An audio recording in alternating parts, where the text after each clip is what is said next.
Hola a todos, bienvenidos a Cultivate Tips. Espero estén muy bien y listos para conocer la biografía de Aristóteles, filósofo, lógico y científico, reconocido como el padre fundador de la lógica y de la biología de la antigua Grecia, cuyas ideas han ejercido una enorme influencia sobre la historia intelectual de Occidente por más de 2 milenios.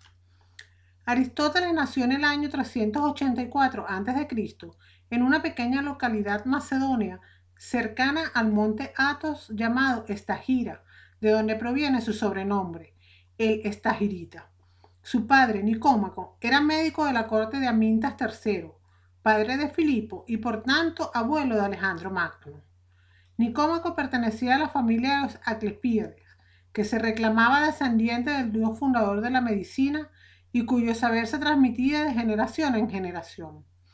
Ello invita a pensar que Aristóteles fue iniciado de niño en los secretos de la medicina y de ahí le vino la afición a la investigación experimental y a la ciencia positiva. Huérfano de padre y madre en plena adolescencia, fue adoptado por Proxeno, al cual pudo mostrar años después su gratitud adoptando a un hijo suyo llamado Nicanor. En el año 367, es decir, cuando contaba 17 años de edad, fue enviado a Atenas para estudiar en la Academia de Platón.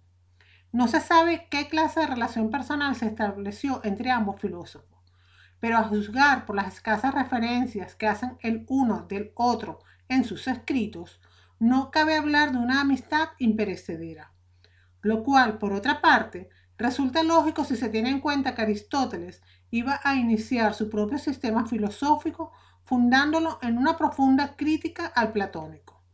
Ambos partían de Sócrates y de su concepto de eidos, pero las dificultades de Platón para insertar su mundo eidético, el de las ideas, en el mundo real, obligaron a Aristóteles a ir perfilando términos como sustancia, esencia y forma, que le alejarían definitivamente de la academia. En cambio, es absolutamente falsa la leyenda según la cual Aristóteles se marchó de Atenas despechado porque Platón, a su muerte, designase a su sobrino Espeusipo para hacerse cargo de la academia. En su condición de macedonio, Aristóteles no era legalmente elegible para ese puesto. A la muerte de Platón, ocurrida en el 348, Aristóteles contaba 36 años de edad. Había pasado 20 de ellos simultaneando la enseñanza con el estudio y se encontraba en Atenas, como suele decirse, sin oficio ni beneficio. Así que no debió de pensárselo mucho cuando supo que Hermías de Atarneo, un soldado griego que se había apoderado del sector noroeste de Asia Menor, estaba reuniendo en la ciudad de Axos a cuantos discípulos de la academia quisieran colaborar con él en la helenización de sus dominios. Aristóteles se instaló en Axos en compañía de Xenócrates de Calcedonia, un colega académico, y de Teofrasto, discípulo y futuro heredero del legado aristotélico. El estagirita pasaría allí 3 años apacibles y fructíferos, dedicándose a la enseñanza, a la escritura, gran parte de su política la redactó allí, y a la reproducción, ya que primero se casó con una sobrina de Hermías llamada Pitías, con la que tuvo una hija. Pitías debió de morir muy poco después, y Aristóteles se unió a otra estagirita, de nombre Herpilis, que le dio un hijo, Nicómaco, al que dedicaría su ética. Dado que el propio Aristóteles dejó escrito que el varón debe casarse a los 37 y la mujer a los 18, resulta fácil deducir qué edades debían tener una y otra cuando se unió a ellas. Tras el asesinato de Hermías en el 345, Aristóteles se instaló en Mitilene, isla de Lesbos, dedicándose a sus investigaciones junto a Teofrasto, nativo de Lesbos, enfocándose en zoología y biología marina.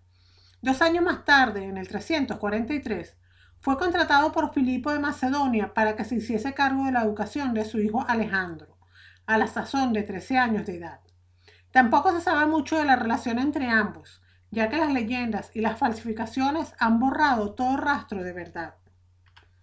Pero de ser cierto el carácter de sus contemporáneos atribuyen a Alejandro, al que tachan unánimemente de arrogante, bebedor, cruel, vengativo e ignorante, No se advierte rasgo alguno de la influencia que Aristóteles pudo ejercer sobre él, como tampoco se advierte la influencia de Alejandro sobre su maestro en el terreno político, pues Aristóteles seguía predicando la superioridad de las ciudades-estado cuando su presunto discípulo estaba poniendo ya las bases de un imperio universal, sin el que, a decir de los historiadores, la civilización helénica hubiera sucumbido mucho antes. Poco después de la muerte de Filipo, Alejandro hizo ejecutar a un sobrino de Aristóteles, Calístenes de Olinto, a quien acusaba de traidor. Conociendo el carácter vengativo de su discípulo, Aristóteles se refugió un año en sus propiedades de esta gira. Trasladándose en el 334 a Atenas para fundar, siempre en compañía de Teofrasto, el Liceo, una institución pedagógica que durante años habría de competir con la Academia Platónica, dirigida en ese momento por su viejo camarada Xenócrates de Calcedonia. Aristóteles enseñaba paseando, de ahí el nombre de escuela peripatética. Seguía sus investigaciones y análisis de datos, correspondientes a los más diversos campos: arte dramático, constituciones políticas, deportes olímpicos, zoología, y elaboraba una veintena de obras. A diferencia de la academia, el liceo no era una escuela privada y muchas de las clases eran públicas y gratuitas. A lo largo de su vida, Aristóteles reunió una vasta biblioteca y una cantidad de seguidores e investigadores, conocidos como los peripatéticos. La mayoría de los trabajos de Aristóteles que se conservan son de este período. Aristóteles fue un prodigioso sintetizador del saber, tan atento a las generalizaciones que constituyen la ciencia como a las diferencias que no solo distinguen a los individuos entre sí, sino que impiden la reducción de los grandes géneros de fenómenos y las ciencias que los estudian. Como él mismo decía, los seres pueden ser móviles e inmóviles, y al mismo tiempo separados de la materia o no separados. La ciencia que estudia los seres móviles y no separados es la física. La de los seres inmóviles y no separados es la matemática, y la de los seres inmóviles y separados, la teología. Durante ese periodo, su autoridad llegó a quedar tan establecida e incuestionada como la que ejercía la Iglesia. Y tanto en la ciencia como en la filosofía, todo intento de avance intelectual ha tenido que empezar con un ataque a cualquiera de los principios filosóficos aristotélicos. Sin embargo, el camino seguido por el pensamiento de Aristóteles hasta alcanzar su actual preeminencia es tan asombroso que, aun descontando lo que la leyenda haya podido añadir, parece un argumento de novela de aventuras. Con la muerte de Alejandro a los 33 años en el 323, se extendió en Atenas una oleada de nacionalismo anti-macedonio, desencadenado por Demóstenes, autor de las Filípicas y por tanto enemigo de Aristóteles. Se envalentonó, hecho que le supuso a Aristóteles enfrentarse a una acusación de impiedad. Para ahorrar a los atenienses un segundo atentado contra la filosofía, pues el primero lo habían cometido con Sócrates, Aristóteles se exilió a la isla de Chalcis, donde murió en el 322 en Eubea de una úlcera de estómago. Según la tradición, Aristóteles le cedió sus obras a Teofrasto, el cual se las cedió a su vez a Neleo, quien las envió a casa de sus padres en Skepsis, sólidamente embaladas en cajas, y con la orden de que las escondiesen en una cueva para evitar que fuesen requisadas con destino a la biblioteca de Pérgamo. Sus obras fueron olvidadas, descubiertas por azar, ordenadas y editadas por Andrónico de Rodas en la Roma de Cicerón, redescubiertas como totalidad en la Edad Media por los árabes, cristianamente interpretadas y bautizadas por los tomistas y neoescolásticos, relegadas por los modernos y por último definitivamente rehabilitadas a partir de Hegel. De las obras que han llegado hasta nuestras manos de Aristóteles, la tradición ha recogido con el nombre de organón las obras de lógica, categorías de la interpretación, primeros y segundos analíticos, tópicos y refutaciones de los sofismas, además de la retórica, de la poética en parte y de sobre el alma. La antropología de Aristóteles comprende la ética a Eudemo, la ética a Nicómaco, la política y la constitución de Atenas. Sus obras sobre la naturaleza son Del cielo, de la generación y corrupción, los meteoros, la mecánica, de las partes de los animales, de la generación de los animales, sobre el caminar, sobre el movimiento, etc. Los varios libros de la física y de la metafísica fundamentan y coronan el conjunto. Gracias a él sabemos de la ciencia positiva de la época y de los trabajos y concepciones de sus predecesores y contemporáneos. Aristóteles aporta siempre agudas y originales observaciones y no pocas de sus adquisiciones lo han sido de las ciencias naturales de todos los tiempos, algunas incluso no confirmadas hasta el siglo XIX. Describió unas 400 especies, de las que disecó unas 50. Distinguió entre animales sanguíneos, vertebrados, y exsangues, invertebrados. Clasificó a los murciélagos como mamíferos. Describió la vida social de las abejas. Distinguió entre insectos dípteros e himenópteros y entre rocas y minerales, y aportó la noción capital de especie. Clasificador y analista universal de regímenes políticos, de géneros literarios, de categorías y de modos de razonar e incluso del ser y de las causas, y tan atento al fenómeno del lenguaje como reticente con los abusos del habla. Aristóteles se planteó además y sobre todo las grandes cuestiones de fondo: la estructura de la materia, la organización de la vida, el poder del espíritu y sus límites, la libertad del hombre y su sentido de trascendencia misma de la divinidad y su misterio. Aristóteles hace 4 críticas fundamentales a la teoría de las ideas de Platón. 1. Critica a los dos mundos. Para Aristóteles es uno solo. Admitir dos mundos complica la explicación innecesariamente, reduplicando las realidades. 2. Platón no ofrece una explicación racional al hablar de los dos mundos. Se limita a utilizar mitos y metáforas, en vez de aclarar conceptualmente sus propuestas. 3. No hay una relación clara de causalidad del mundo ideal respecto del mundo sensible. No explica cómo las ideas son causa de las cosas sensibles y mutables. No infiere que de una idea se derive un objeto. 4. Argumento del tercer hombre. Según Platón, la semejanza entre dos cosas se explica porque ambas participan de la misma idea. Según Aristóteles, se precisa un tercero para explicar la semejanza entre dos cosas y un cuarto para explicar las tres, y así sucesivamente. Es una regresión al infinito, por lo tanto no se explica nada. Tal argumento ya había sido recogido por el mismo Platón en el diálogo titulado Parménides. Rechazó la teoría atonómica de Demócrito y sostuvo que la materia se origina en la mezcla de 4 propiedades fundamentales: caliente, frío, húmedo y seco, que se combinan entre sí para dar lugar a los 4 elementos o esencias: tierra, agua, aire y fuego, a los que añadió un quinto, la quinta esencia o éter, que formaría los cuerpos celestes. Demostró por varios métodos la esfericidad de la Tierra y sostuvo que ésta está situada en el centro del universo. Es el primero en clasificar las ciencias, que dividió en teóricas, matemática, física y metafísica, prácticas, ética, política y economía, y poéticas, poética, retórica, etc. En esta clasificación no se incluye la lógica, descubierta por él, pues es el instrumento para el reto de discurrir en todas ellas.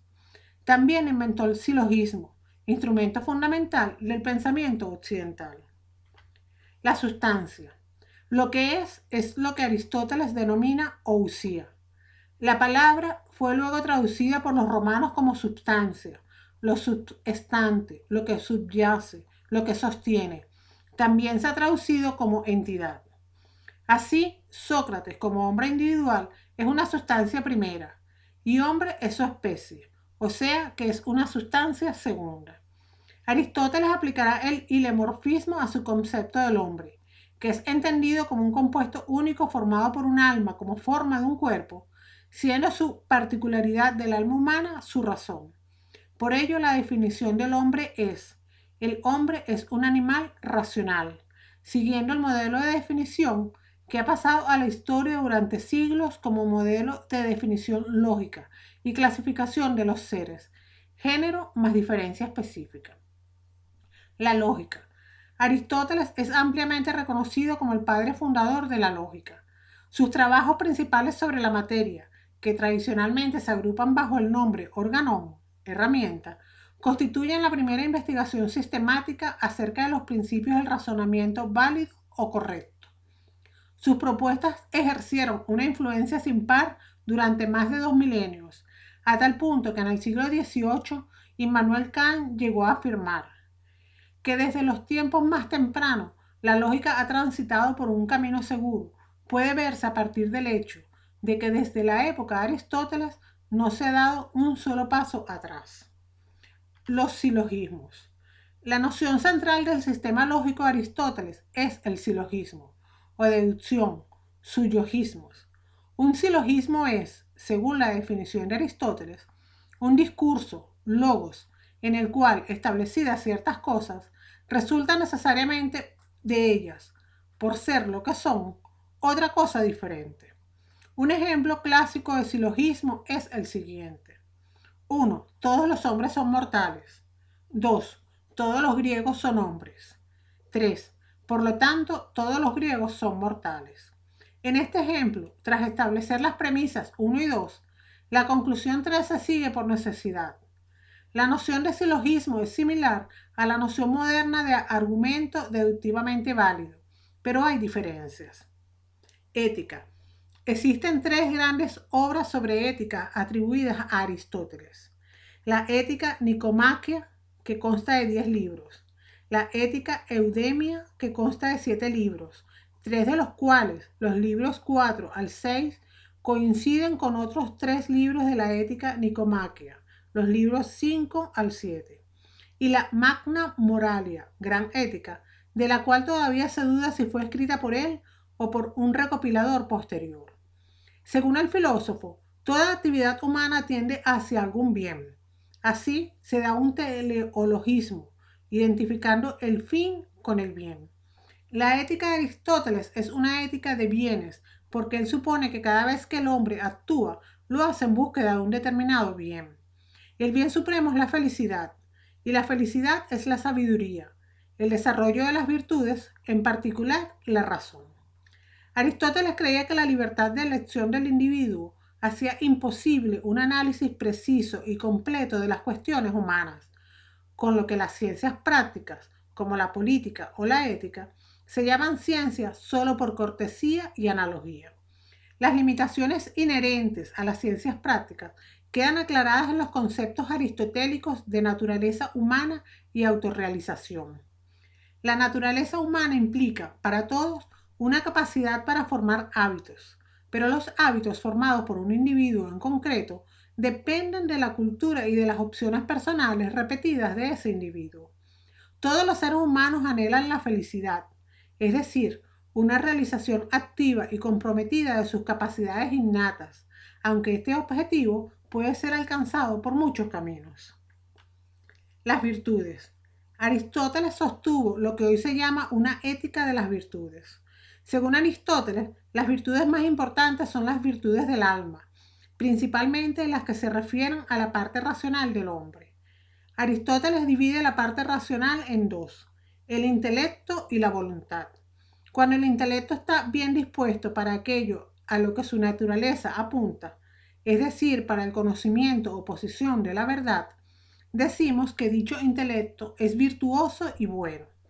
Las virtudes intelectuales perfeccionan al hombre en relación al conocimiento y la verdad y se adquieren mediante la instrucción. A través de las virtudes, el hombre domina su parte irracional. La filosofía política. Aristóteles considera que el fin que busca el hombre es la felicidad, que consiste en la vida contemplativa. La ética desemboca en la política. El organismo social de Aristóteles considera al Estado como una especie de ser natural que no surge como fruto de un pacto o acuerdo. El hombre es un animal social que desarrolla sus fines en el seno de una comunidad. La política del hombre se explica por su capacidad de lenguaje, único instrumento capaz de crear una memoria colectiva y un conjunto de leyes que diferencia lo permitido de lo prohibido. Aristóteles expuso en la política la teoría clásica de las formas de gobierno, la misma que sin grandes cambios fue retomada por diversos autores en los siglos siguientes. La célebre teoría de las 6 formas de gobierno se basa en el fin del régimen político, bien común o bien particular.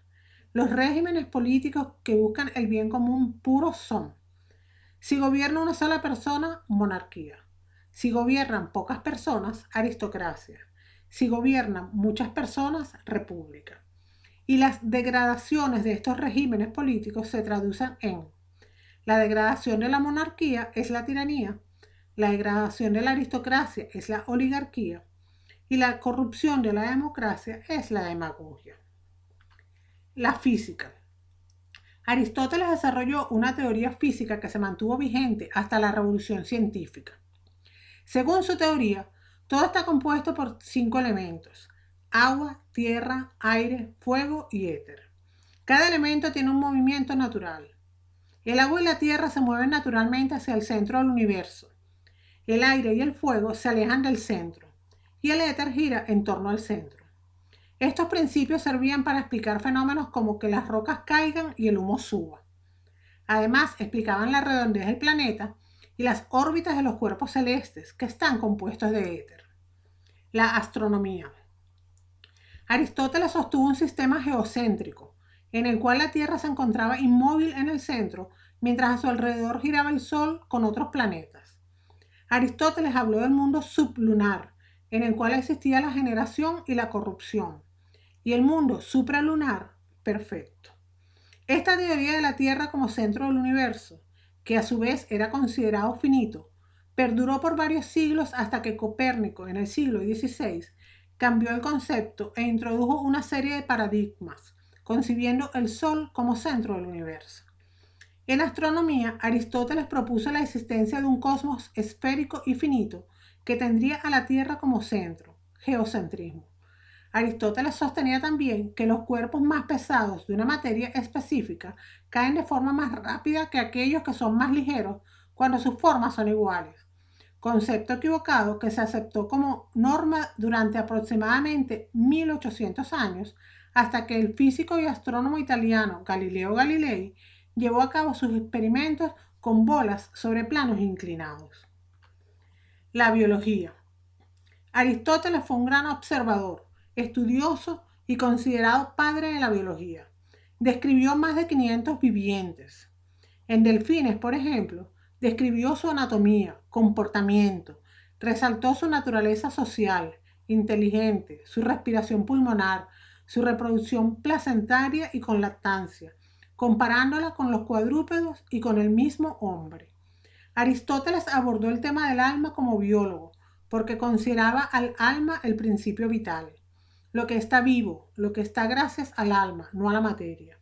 El alma es la forma del cuerpo y hay 3 tipos de alma: el alma vegetativa, vegetales, de nutrición y reproducción; el alma sensitiva en animales, nutrición, reproducción, percepción, movimiento y deseo; y el alma racional en humanos, nutrición, reproducción, percepción, movimiento, deseo y razonamiento. Según Aristóteles, la unión del alma con el cuerpo es también beneficiosa para el alma, porque sólo así cumple sus funciones.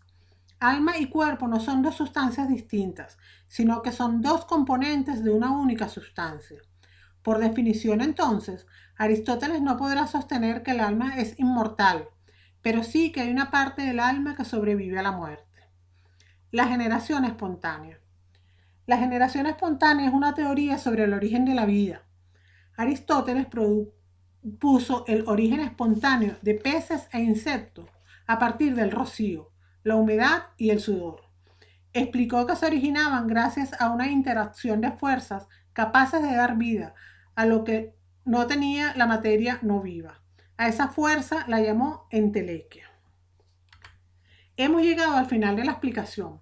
Espero les haya gustado. No olvides suscribirte a Cultívate Tips si aún no lo haces, darle al botón de me gusta si te ayuda a conocer mejor este tema, y puedes dejar tus dudas y comentarios sobre el video en la sección de comentarios. Además, Ahora puedes seguirme en mis redes sociales de Cultívate Tips. Que tengas un lindo día. Adiós.